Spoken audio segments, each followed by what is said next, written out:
Bonjour à tous, bienvenue au Club Emploi proposé par Cadre Emploi et Le Figaro Économie. Est-ce que vous avez remarqué combien le travail relève du parler triste en France, hein? C'est souvent associé à la pénibilité, à la souffrance, à un lieu dévalorisant pour la personne. Sauf que, d'un autre côté, les trois quarts des Français, selon la dernière étude Via Voice, s'estiment heureux au travail. Un peu plus de trois quarts même. Mais trois quarts, ça fait beaucoup quand même. Qui penserait donc qu'on peut s'épanouir au boulot? Alors bien sûr, tout n'est pas rose au royaume de l'entreprise. D'ailleurs, nos médias ne manquent pas de s'en faire l'écho. Et Samuel Tual, que j'ai choisi de vous faire rencontrer aujourd'hui, chef d'entreprise à la tête d'un groupe d'agences d'intérim, également président du MEDEF Mayenne. Donc Samuel Tual n'est pas un homme à se voiler la face. Mais dans son métier, il rencontre souvent d'ailleurs des laissés-pour-compte, des accidentés de l'emploi. Et il sait bien que cette réalité n'est pas une chimère. Sauf qu'il estime aussi que le travail n'est plus à la bonne place dans nos vies et qu'il est urgent d'en donner une autre vision. C'est ce qu'il explique dans un livre paru aux éditions Alizio et que je vous propose de découvrir au travers des convictions de son auteur.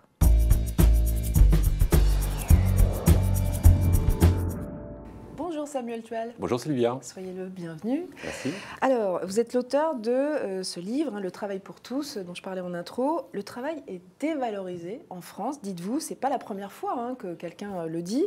Et pourtant, je le rappelais aussi, 73% des Français aiment leur travail. Alors, comment vous expliquez ce paradoxe ? Oui, c'est vrai que c'est un véritable paradoxe. Il y a une même étude qui est sortie récemment qui dit que dans les deux principales souffrances dans l'individu, il y a la souffrance de la séparation dans le cadre du mariage et puis la séparation au travail. Avec l'employeur. Il y a un parallèle entre le marché matrimonial et le marché du travail. Et donc, c'est ça ce paradoxe où on a d'un côté les gens qui sont privés d'emploi, qui sont en grande souffrance, et puis dans le même temps, on entend régulièrement en musique de fond que ceux qui travaillent sont dans des conditions difficiles. Le travail est assimilé à de la souffrance, à de la pénibilité, à du stress, à de la compétition. Et c'est tout ça qui fait qu'on est un peu dans un système qui est arrivé à bout de souffle, et que je dénonce dans mon livre et que j'essaie d'analyser. Oui. On entend souvent ça va comme un lundi, vivement la retraite. Vous savez, des expressions que Philippe Bloch avait beaucoup utilisées dans son livre d'ailleurs. Et c'est très déprimant ça, quand on arrive au travail, qu'on vous dit bon courage, comme si c'était vraiment, il fallait pousser son rocher. Ça fait partie en fait de ce parler triste et de cette... Exactement, c'est la vie courante au travail, effectivement, de considérer... Mais vous savez que c'est... Quand on remonte un petit peu dans l'histoire de ce qu'est le travail, la jeunesse, même l'étymologie du mot travail, tripalium, ça veut dire contraint. Et donc dès l'origine, le travail était considéré comme une contrainte. Et donc je pense que dans l'esprit commun, cette notion est restée. Et donc aujourd'hui, effectivement, il est urgent de réenchanter le travail. Parce que quelle place justement la société donne au travail aujourd'hui et selon vous, quelle place elle devra lui donner ? Alors il y a ceux qui disent qu'effectivement, le bonheur, c'est de travailler de moins en moins et qu'il faut se réaliser à côté du travail. Et donc il y a toute une aspiration, une idéologie là-dessus. Et puis il y a ceux qui pensent au contraire que le travail est dans l'essence de l'homme et que travailler c'est important pour plein de raisons positives. L'épanouissement. La dignité humaine, l'épanouissement, le lien, la coopération, la réciprocité, etc. Et donc... et qui est-ce qui gagne en ce moment entre les pessimistes Le constat, c'est qu'actuellement, si on en croit en tout cas l'activité parlementaire et puis ce qui nous est donné, c'est qu'on a tendance à contraindre de plus en plus le cadre du travail. Et à force de vouloir trop protéger les travailleurs, on fait des normes qui empêchent. C'est pas moi qui le dis, c'est Emmanuel Macron qui l'a dit il y a 15 jours. Et oui, c'est la première fois que vous écrivez un livre, oui. Si je ne m'abuse. Qu'est-ce qui a déclenché cette envie d'écrire ce livre ? C'est de par mon activité professionnelle. Je rencontre un grand nombre de candidats à l'emploi dans mes agences d'emploi. Donc je rappelle que vous êtes chef d'entreprise, que vous dirigez le groupe Actual. Donc c'est un réseau d'agences d'emploi, donc on propose des missions d'intérim, mais aussi d'autres formes d'emploi. Et donc les candidats, à la base, quand ils poussent la porte de l'agence, il y a une attente forte justement à parler de leur projet professionnel et essayer de se remettre en activité. Et donc moi, au quotidien, je constate cette aspiration à vouloir travailler, la souffrance quand ils sont privés du travail, et puis tout ce que j'entends à côté, ce que je lis ou ce que j'entends sur l'image qu'a le travail. Et c'est cet écart qui, à un moment donné, m'a poussé à me dire il faut qu'on creuse le sujet. Et puis, il y a eu un déclencheur aussi important, c'est la loi pénibilité. qui est sorti en fin d'année. Les décrets d'application sont parus en début d'année 2015. Là, et à partir du moment où on inscrit une loi pénibilité au travail, on rajoute une couche qui va dans le sens que je décrivais tout à l'heure de difficultés, de souffrance au travail. Et je pense qu'en ce moment, dans le contexte économique du pays, il faut au contraire libéraliser et ouvrir le maximum de champs possibles pour accéder à l'emploi. Et le fait de mettre une loi pénibilité est un frein de nouveau à l'embauche qui a comme conséquence évidemment de créer de la défiance à l'embauche. Parmi les solutions que vous proposez, vous parlez notamment de développer des organisations bienveillantes pour créer les conditions d'un mieux-être au sein de l'entreprise. Alors, ok, ça a l'air d'être le cas chez vous, mais enfin quand même, vous pensez que les entreprises sont prêtes à être bienveillantes? Vous en voyez beaucoup dans votre travail au quotidien? À la base, je pense qu'il y a cette bienveillance, mais qui n'est pas suffisamment traduite dans la façon de procéder entre employeurs et salariés. Quand on signe un contrat de travail, effectivement, aujourd'hui, c'est ça qui bloque une partie du système en ce moment, c'est que le salarié a le sentiment qu'il va se faire avoir, et puis l'employeur a le sentiment qu'il va prendre un risque en embauchant la personne. Il faut faire tout l'inverse. C'est-à-dire qu'il faut être dans une démarche de se dire on est content de travailler, j'apporte ma compétence et je vais me rendre disponible pour l'entreprise.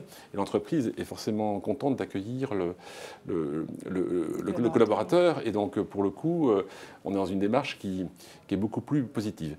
Et cette notion de bienveillance, elle est de mon point de vue fondamentale, parce que c'est ça qui peut donner un regard différent. Et c'est pour ça qu'on a un devoir, me semble-t-il, de communiquer et d'expliquer pourquoi le travail aujourd'hui, ce n'est pas qu'une obligation alimentaire, c'est aussi toutes les valeurs positives que l'on a autour, on doit les diffuser massivement, parce que plus on martèle le fait que travailler moins c'est mieux et que travailler c'est une contrainte et c'est pénible, ben je pense qu'on s'auto-limite. C'est pour ça que vous êtes plutôt contre les 35 heures, hein, vous le dites aussi dans le livre. Hein, c'est un dispositif qui, vous semble-t-il, fait du mal au travail. Moi, je suis contre les principes qui s'imposent à tous et qui descendent d'une loi et qui s'appliquent dans tous les domaines, parce que les entreprises sont multiples, diverses, et je pense que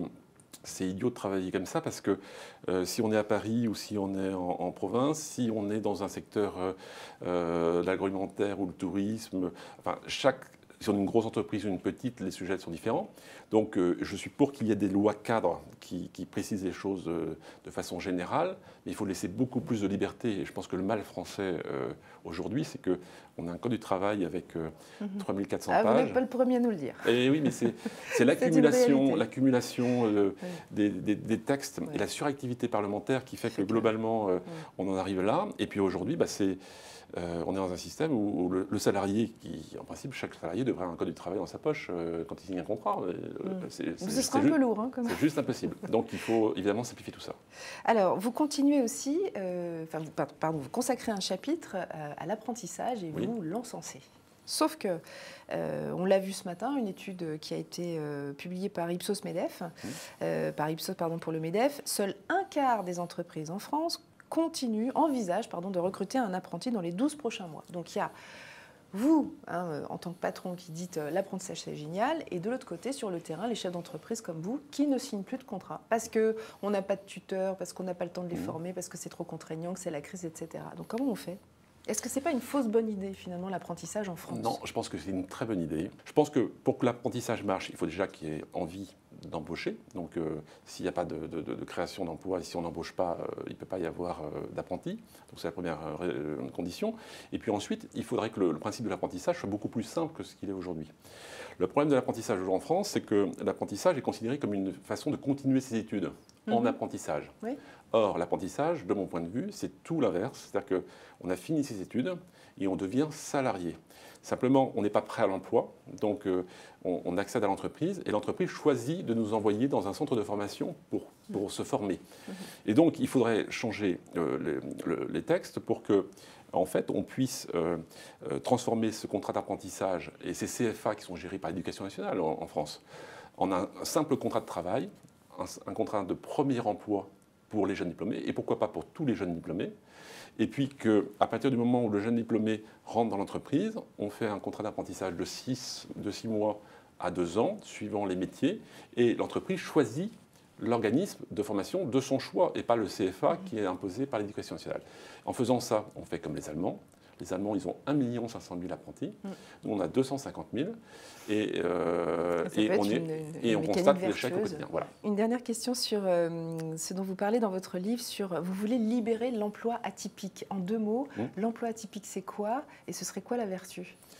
Aujourd'hui, en France, tout tourne autour de l'emploi typique. L'emploi typique, c'est quoi ? C'est le fameux CDI à temps plein dans une entreprise. Moi, je pense qu'à côté de ce contrat qui mérite d'exister, alors après, il y a le débat de savoir est-ce que c'est un contrat unique ou pas. J'ai un avis un peu différent de celui de Jean Tirole sur le sujet, parce que je pense que c'est une fausse bonne idée que de vouloir d'avoir un contrat unique. Au contraire, il faut libéraliser, donner plus de place aux autres contrats, les contrats atypiques. Les contrats atypiques, autres contrats atypiques, c'est tous les contrats où on est salarié d'une entreprise et on ne travaille pas forcément dans l'entreprise qui nous salarie. C'est-à-dire qu'il y a une tierce personne qui porte le contrat et qui détache dans l'entreprise. C'est le portage salarial, c'est ce que font les entreprises de travail temporaire pour partie, mais c'est bien sûr le portage salarial, c'est le temps partagé. Et toutes ce sont des formes d'emploi qui permettent d'avoir la sécurité pour le salarié et de la flexibilité pour l'entreprise. Ou le CDI intérimaire qui a donc été... qui est aussi une nouvelle forme d'emploi qui a été proposée. Oui. Merci Samuel Tual. Merci, j'ai passé mon moment. Sur ce plateau. Vous pouvez retrouver cette interview sur nos pages réseaux sociaux, sur nos sites internet, poser des questions, réagir. N'hésitez pas. Excellente semaine à tous. Et bien sûr, j'ai oublié de vous recommander la lecture de cet ouvrage, Samuel Tual, Le travail pour tous. Cessons d'être irresponsables.